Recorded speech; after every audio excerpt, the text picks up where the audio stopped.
अपने अमेरिकी यात्रा के दौरान प्रधानमंत्री नरेंद्र मोदी की मुलाकात डोनाल्ड ट्रंप से हुई, जो सबसे ज्यादा फोकस्ड पॉइंट रही और पूरी दुनिया की नजर इस मुलाकात पर रही जब दो दिग्गज एक साथ आए। लेकिन इस मुलाकात से पहले पीएम मोदी ने एलन मस्क से मुलाकात की। इसके अलावा भी कई दिग्गजों से उन्होंने मुलाकात की और उन मुलाकात का सीधा संदेश व्यापारिक और सामरिक रिश्तों को और मजबूत करना रहा। एक रिपोर्ट देखिए।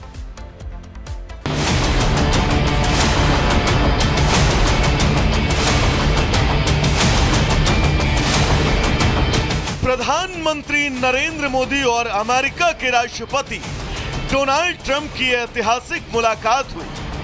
ट्रंप के दूसरी बार राष्ट्रपति बनने के बाद ये पहली बार था जब पीएम मोदी और डोनाल्ड ट्रंप एक मेज पर थे। इस मुलाकात पर पूरी दुनिया की नजरें टिकी थी। पीएम मोदी का ये अमेरिकी दौरा आने वाले दिनों में न केवल भारत बल्कि अमेरिका की दशा और दिशा तय करने वाला होगा।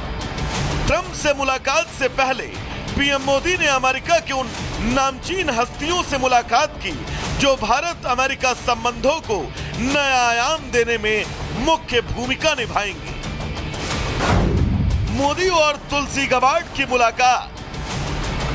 पीएम ने अमेरिका पहुंचकर सबसे पहले यूएस नेशनल इंटेलिजेंस डायरेक्टर तुलसी गबार्ड से मुलाकात की। अमेरिकी सीनेट ने मंगलवार को तुलसी गबार्ड की नेशनल इंटेलिजेंस डायरेक्टर के रूप में नियुक्ति की पुष्टि की है। तुलसी अब सीआईए और एनएसए समेत अमेरिका की 18 खुफिया एजेंसियों की जिम्मेदारी संभालेगी। पीएम मोदी ने गबार्ड को इस अहम जिम्मेदारी के लिए बधाई दी। बातचीत के दौरान दोनों नेताओं ने काउंटर टेररिज्म, साइबर सिक्योरिटी और उभरते खतरों को लेकर आपसी सहयोग बढ़ाने पर बातचीत की। मोदी और एनएसए वॉल्टर्स की मुलाकात। पीएम मोदी ने गुरुवार रात करीब 9 बजे अमेरिका के राष्ट्रीय सुरक्षा सलाहकार माइक वॉल्ट से मुलाकात की। इस बैठक में भारतीय विदेश मंत्री एस जयशंकर और एनएसए अजित डोभाल भी मौजूद रहे। पीएम मोदी ने अपने एक्स पर पोस्ट कर अमेरिका के एनएसए माइक वॉल्ट से मुलाकात की जानकारी दी।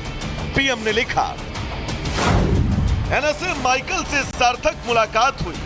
वो हमेशा से भारत के अच्छे दोस्त रहे हैं। डिफेंस, टेक्नोलॉजी और सुरक्षा भारत अमेरिका के रिश्तों की अहम कड़ियां हैं और हमने इन मुद्दों पर बातचीत की। एआई, सेमीकंडक्टर, स्पेस और कई अन्य सेक्टर्स में मजबूत साझेदारी की संभावनाएं मौजूद हैं। पीएम मोदी के अमेरिकी दौरे पर राष्ट्रपति ट्रंप के बाद जिस मुलाकात की सबसे ज्यादा चर्चा थी वो थी मोदी और एलन मस्क की मुलाकात। और मोदी मस्क की मुलाकात भी गर्मजोशी के साथ हुई। मोदी और एलन मस्क की मुलाकात। पीएम मोदी अमेरिकी दक्षता विभाग के प्रमुख और मशहूर उद्योगपति एलन मस्क से मिले। मस्क अपने परिवार के साथ पीएम मोदी से मिलने ब्लेयर हाउस पहुंचे थे। दोनों के बीच करीब 1 घंटे बातचीत हुई। पीएम मोदी ने एलन मस्क से मुलाकात की तस्वीरें अपने एक्स अकाउंट पर शेयर करते हुए लिखा, मस्क से मुलाकात अच्छी रही। हमने कई मुद्दों पर बातचीत की। इनमें वे मुद्दे शामिल थे जिन्हें लेकर मस्क बेहद जुनूनी है, जैसे स्पेस, मोबिलिटी, टेक्नोलॉजी और इनोवेशन। मैंने उनसे मिनिमम गवर्नमेंट, मैक्सिमम गवर्नेंस को बढ़ावा देने के भारत के प्रयासों के बारे में विस्तृत बातचीत की। मस्क के परिवार से मिलकर बहुत खुशी हुई। मस्क से मुलाकात के बाद पीएम मोदी ने भारतवंशी बिजनेसमैन विवेक रामास्वामी से करीब आधा घंटे मुलाकात की। मुलाकात के बाद रामास्वामी ने कहा, पीएम मोदी का स्वागत करना उनके लिए सम्मान की बात रही।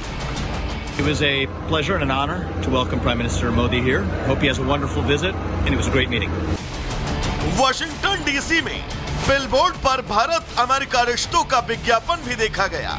भारत और अमेरिका के संबंध सिर्फ व्यापार तक ही सीमित नहीं है। मोदी और ट्रंप की दोस्ती दुनिया के लिए अब एक नई इबारत लिखने को तैयार है। Bureau report, Republic Bharat.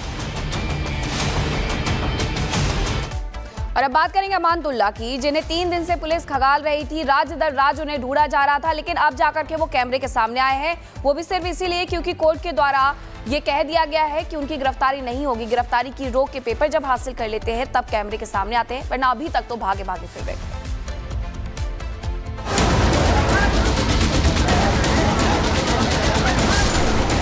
Police क्या करती है मेरे साथ ये भी सबको मालूम है, ये कुछ छुपा तो है नहीं। सिर्फ 72 घंटे और अमानतुल्ला खान की हेकड़ी निकल गई। कानून से भागते फिरते केजरीवाल के लाडले विधायक को आखिरकार पुलिस के सामने पेश होना पड़ा। दरअसल केजरीवाल के करीबी विधायक पर गिरफ्तारी की तलवार लटकी थी। इतना ही नहीं, अमानतुल्ला पर मकोका यानी आतंकियों जैसा केस चलने वाला था।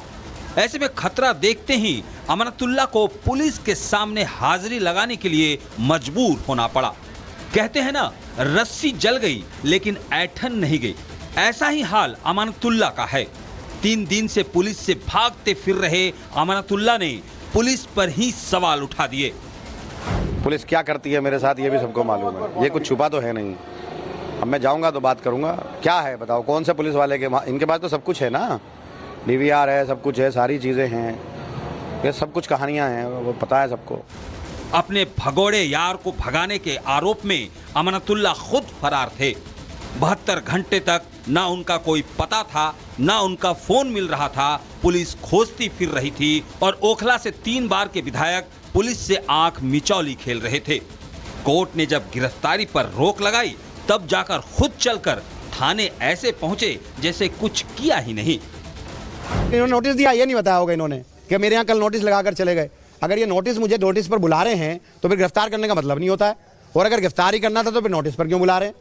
2 चीजें हैं ना, या तो जब पूछताछ करेंगे, पहले जब पूछताछ करेंगे तभी तो गिरफ्तारी की बात बनेगी। अमानतुल्ला खान ने तो पूछताछ की जगह भगोड़ा बनने का ज्यादा रास्ता चुना और अब छुप छुपा के कोर्ट में गए। ठीक है, कोर्ट ने 24 तारीख तक उनकी गिरफ्तारी पे रोक लगाई है, लेकिन 24 तारीख तक अब उनको कम से कम कोर्ट के अनुसार तो इस जांच में सहयोग करना चाहिए।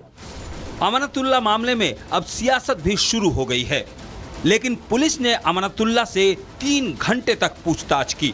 दरअसल अमानतुल्ला पर जामिया नगर में 10 फरवरी को क्राइम ब्रांच टीम पर कथित हमले की अगुवाई करने का आरोप है। वैसे ये वही विधायक हैं जो चुनाव प्रचार के दौरान रिपब्लिक भारत के रिपोर्टर को भी धमकी देते नजर आए थे। कहाँ से आ गया घमंड? अबे तुम लोगों में घमंड है, चलो जाओ यहाँ से। इतना मारूंगा, चलो जाओ यहाँ से। जब बात बढ़ने लगी तो ऐसे मुकरे जैसे धमकी देने वाला अमानतुल्ला नहीं कोई और शख्स रहा होगा। दिल्ली पुलिस अमानतुल्ला से पूछताछ शुरू कर दी है। ऐसे में साफ है कि अमानतुल्ला की सच्चाई सबके सामने होगी।